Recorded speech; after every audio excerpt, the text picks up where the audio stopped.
आपको ये दिखाई दे, एक पैटर्न आता है इनका, इनका पैटर्न अगर आपको दिखाई दे कि यहाँ पर जो फर्स्ट वाली इक्वेशन में एक्स का कोफिशिएंट और वाई का कोफिशिएंट जस्ट एक दूसरे को एक्सचेंज कर रहा होगा, एक्स का कोफिशिएंट और वाई का कोफिशिएंट क्या कर रहे होंगे, एक्सचेंज कर रहे होंगे। जैसे फर्स्ट वाले इक्वेशन में देखेंगे तो फर्स्ट का कोफिशिएंट 37 है, लेकिन अगर वही दूसरे में देखें तो वाई का कोफिशिएंट क्या है, 37 है। अगर पहले में बात करें तो वाई का कोफिशिएंट 63 है और इसमें एक्स का कोफिशिएंट कितना है, 63 है। अगर इस प्रकार का कंडीशन दिखाई दे, इस प्रकार का पैटर्न अगर आप लोगों को दिखाई दे, तो इसमें दो तरीके अप्लाई करना है। क्या, एक बार उन दोनों इक्वेशन को जोड़ना है और एक बार उन दोनों इक्वेशन को घटाना है। ठीक है, क्या बोले कि सबसे पहले उन दोनों के इक्वेशन को एक बार क्या करेंगे, जोड़ेंगे और एक बार उन दोनों को क्या करेंगे, हम घटाएंगे। तो सबसे पहले कोशिश करते हैं कि जोड़ने के बाद क्या आता है और घटाने के बाद क्या आता है। अब दोनों जो परिणाम आएंगे उन्हीं परिणामों से हम लोग अगले सोल्यूशन करेंगे, समझते हैं। सबसे पहले हम क्या करते हैं, इन दोनों इक्वेशन को एक बार जोड़ने की कोशिश करते हैं। तो अगर हम जोड़ते हैं, ठीक है, इसको इक्वेशन फर्स्ट मानते हैं, इक्वेशन सेकंड मानते हैं।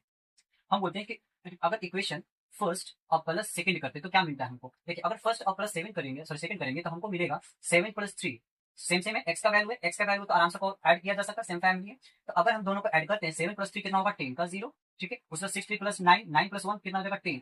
ये क्या हो जाएगा, एक्स। यानी कि सिंपल से आप इसको बोल सकते हैं कितना, 100x प्लस उस प्रकार से अगर इन दोनों को ऐड करते हैं तो इन दोनों को ऐड करने के बाद आपको क्या मिलेगा, 100y। हो गया। अगर एलएचएस ऐड किए हुए हैं तो आरएचएस भी ऐड करना पड़ेगा। अगर आरएचएस में ऐड करेंगे तो आपको पता है कि इन दोनों को जोड़ने के बाद 100 आया था, तो 200 और प्लस 100 कितना हो जाएगा, 300। यहाँ पे से आपको पता है कि 100 कॉमन आ जाएगा। 100 अगर कॉमन लेते हैं तो यहाँ पर बचेगा 100 और प्लस क्या बचेगा, y बराबर हो जाएगा 300। 100 से कटा देंगे इसको कितने टाइम्स में, 3 टाइम्स में, यानी कि x + y बराबर कितना हो जाएगा, 3। ठीक, अब इक्वेशन इसको मानते हैं थर्ड।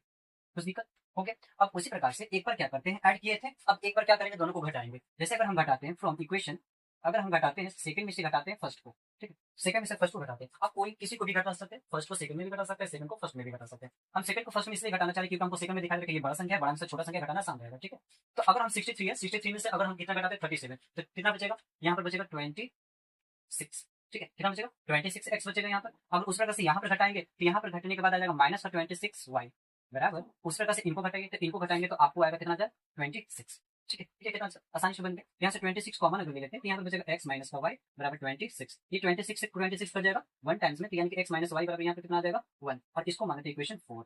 ओके, चलिए अब इक्वेशन फर्स्ट और सॉरी इक्वेशन थर्ड और इक्वेशन फोर्थ को ऐड कर दीजिए। तो इक्वेशन थर्ड और फोर्थ को अगर जोड़ेंगे तो इस इक्वेशन को हम यहाँ पर ले आते हैं, तो दोनों को अगर ऐड करते हैं, मान लीजिए हम लिख ही देते हैं भाई, क्या कि कंफ्यूजन होता है। यहाँ पर हो जाएगा थर्ड और प्लस क्या कर देते हैं, फोर्थ। इन दोनों को अगर ऐड करते हैं तो क्या मिलेगा, हमारे पास दिया हुआ था क्या चीज, x + y बराबर 3 और x - y बराबर 1। कैलकुलेशन कर लीजिए, इन दोनों को काट दीजिए, यहाँ पर हो जाएगा 2x बराबर हो जाएगा 4। तो x का वैल्यू यहाँ से कितना आ जाएगा, 2। x बराबर यहाँ पर हो जाएगा 2। अगर x का वैल्यू 2 आ गया है तो आप इस चीज का वैल्यू किस में रख देंगे, हम इक्वेशन 2 में रख दीजिए या इक्वेशन 1 में रख दीजिए, आपको जो मर्जी करता है। ठीक, ये आप मान लेते हैं हम 4 में रखते हैं। 4 में अगर रखेंगे तो x - y बराबर 1 दिया हुआ था, x का वैल्यू हम 2 रखते हैं तो 2 - y बराबर 1 हो गया। तो y का वैल्यू निकालेंगे, 1 को इधर भेजेंगे, y को उधर भेजेंगे, यहाँ पर हो जाएगा 2 - 1 बराबर y